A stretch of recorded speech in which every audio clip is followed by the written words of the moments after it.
بسم اللہ الرحمن الرحیم۔ السلام علیکم ورحمۃ اللہ وبرکاتہ۔ عزیز طلباء، امید ہے کہ آپ خیریت سے ہوں گے۔ آج ہم قافیہ کا سبق نمبر 187 پڑھ رہے ہیں،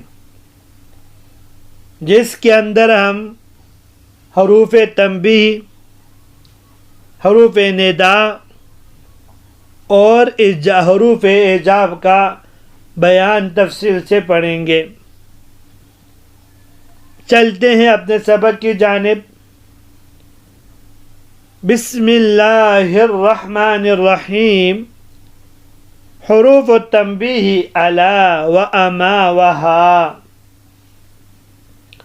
حروف النداء یا اعمها و ایا و حیا للبعید و ای والحمزة للقریب۔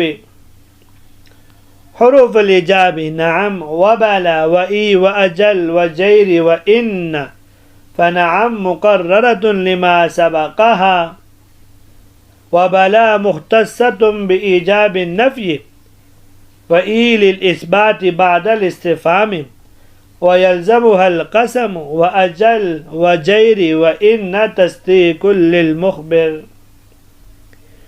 ترجمہ دیکھ لیجئے۔ حروف تنبیہ الا و اما و ہا۔ الا، اما اور ہا حروف تنبیہ ہیں۔ حروف النداء یا اعمها و ایا و حیا للبعید۔ حروف ندا یہ ہیں، یا ان میں عام ہے، ایا اور حیا بعید کے لیے، و ای والحمزة للقریب، ای اور حمزہ قریب کے لیے۔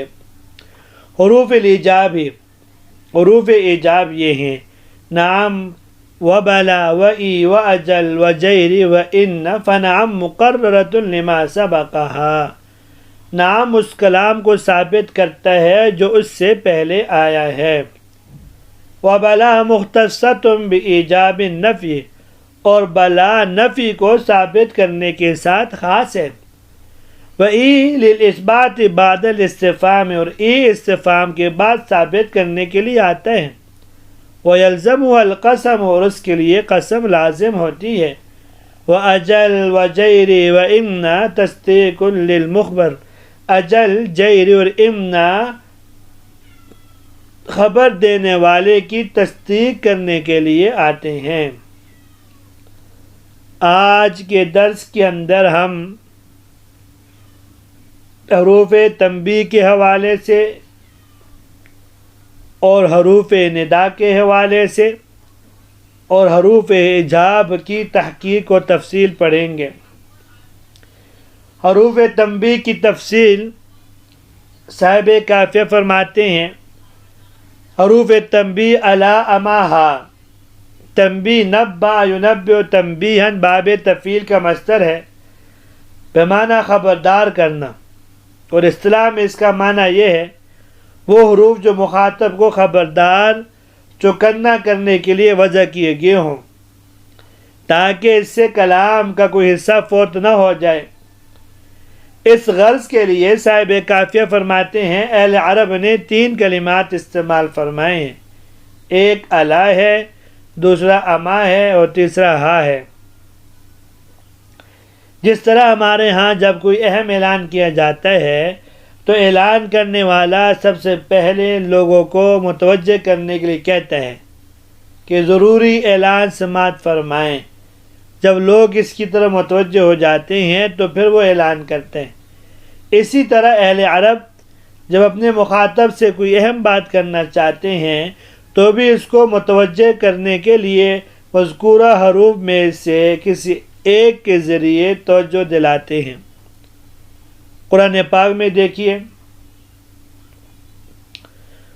الا انہم هم المفسدون ولکن لا یشعرون۔ تو ان میں الا اور اما دونوں جملے پہ داخل ہوتے ہیں، چاہے جملہ اسمیہ ہو یا چاہے جملہ فعلیہ ہو۔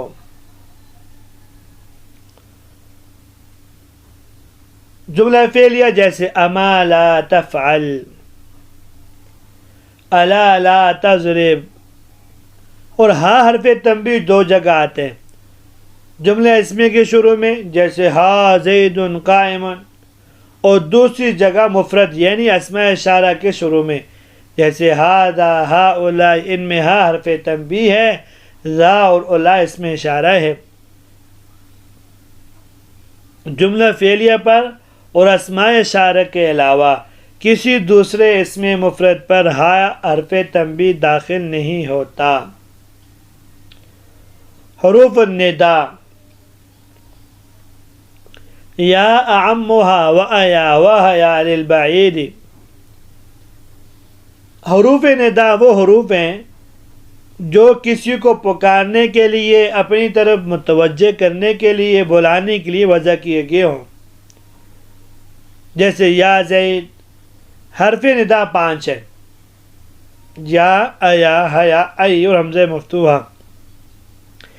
ای اور حمزہ مفتوحہ منادہ قریب کے لیے آتے ہیں، ایا اور حیا للبعید یہ منادہ بعید کے لیے آتے ہیں، وَيَا أَعَمُّهَا اور یا عام ہے، قریب اور بعید متوسط تینوں کے لیے آتے ہیں۔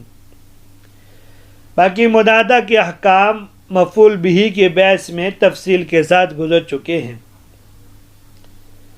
اب یہ ایک مسئلہ رہ گیا کہ حروف ندا عامل ہوتے ہیں یا نہیں، اس میں اختلاف ہے۔ اکثر نحویین کی رائے یہ ہے کہ حروف ندا عامل نہیں ہوتے، بلکہ منادہ مضاف، مشابہ مضاف یا نکرہ غیر معین ہونے کی صورت میں ادعو یا اطلب فعل محذوف کا مفعول بھی ہونے کی وجہ سے منصوب ہوتا ہے، حرف ندا کی وجہ سے منصوب نہیں ہوتا۔ امام مبرد، شیخ عبدالقاہر جرجانی اور صاحب نحو میر رحمہ اللہ کی رائے یہ ہے کہ حروف ندا عامل ہوتے ہیں، ادعو یا اطلب فعل کے قائم مقام ہوتے ہیں، اور یہی فعل منادہ کو نصب دیتے ہیں۔ ادعو یا اطلب فعل محذوف منادہ کو نصب نہیں دیتا، اور امام رضی کا بھی اسی طرف رجحان ہے۔ حروف الإجاب نعم و بلا و ای و اجل و جیر و ان۔ یہاں سے صاحب کافیہ رحمہ اللہ حروف اعجاب کو بیان فرما رہے ہیں۔ حروف اعجاب کی تعریف کیا ہے کہ حروف اعجاب وہ حروف غیر عاملہ ہیں جو کلام سابق کو ثابت کرنے کے لیے وضع کیے گئے ہوں، جیسے کوئی کہتا ہے حل قام زید، اس کے جواب میں نعم، جی ہاں۔ حروف اعجاب 6 ہیں، نعم، بلا، ای، اجل، جیری و ان۔ نعم کلام سابق کو اس کی حالت پر برقرار رکھنے کے لیے آتا ہے، خواہ وہ کلام مثبت ہو جیسے اجاء زید، اس کے جواب میں کہا جائے گا نعم، یا متکلم نے نعم کے ذریعے جواب دے کر کلام سابق جاء زید جو کہ مثبت ہے اس کے اس بات کو برقرار رکھا ہے، یا وہ کلام منفی ہو جیسے اما جاء زید، اس کے جواب میں کہا جائے گا نعم، یعنی زید نہیں آیا۔ یہاں متکلم نے نعم کے ذریعے جواب دے کر کلام سابق ما جاء زید جو کہ منفی ہے اس کی نفی پہ برقرار رکھا ہے۔ بلا مختصۃ بإیجاب النفی، بلا اس چیز کو ثابت کرنے کے لیے آتا ہے جس کے کلام سابق میں نفی کی گئی ہو، اسی لیے اس سے پہلے کلام کا منفی ہونا ضروری ہے، خواہ وہ نفی استفہام کے ذریعے ہو جیسے اللہ تعالیٰ کا ارشاد الست بربکم قالوا بلا، یقیناً آپ ہمارے رب ہیں، یہاں کلام سابق میں جو کہ استفہام کے ساتھ ہے رب ہونے کی نفی کی گئی، بلا نے آ کر اس کو ثابت کر دیا۔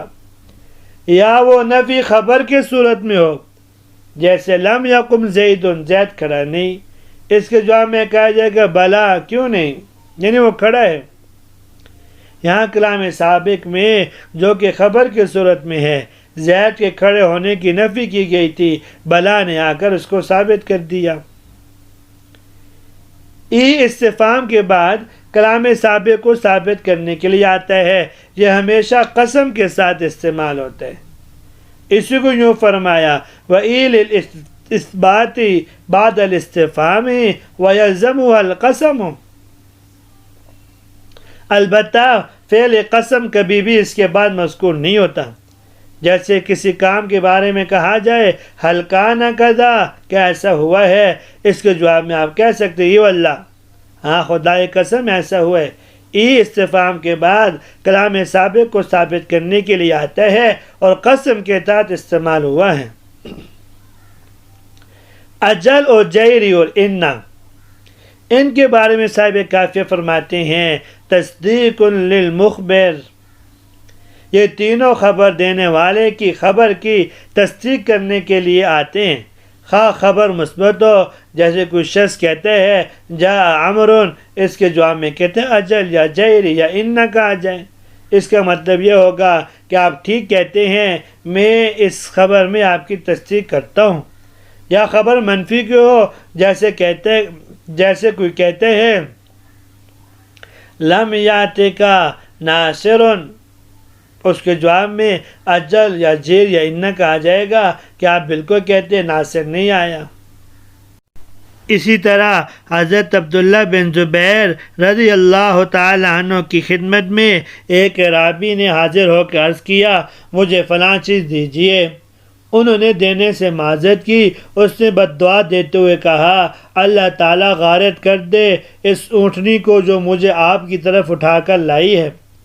عبداللہ بن زبیر رضی اللہ تعالی عنہ نے فرمایا ان وراکبھا، ہاں اللہ تعالیٰ اس پر سوار ہونے والے کو بھی غارت کر دے۔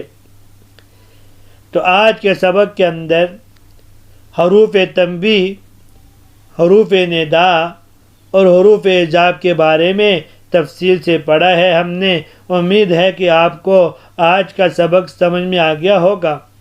اجازت دیجیے، اللہ تبارک و تعالی ہم سب کی حامی و ناصر ہوں۔ السلام علیکم ورحمۃ اللہ وبرکاتہ۔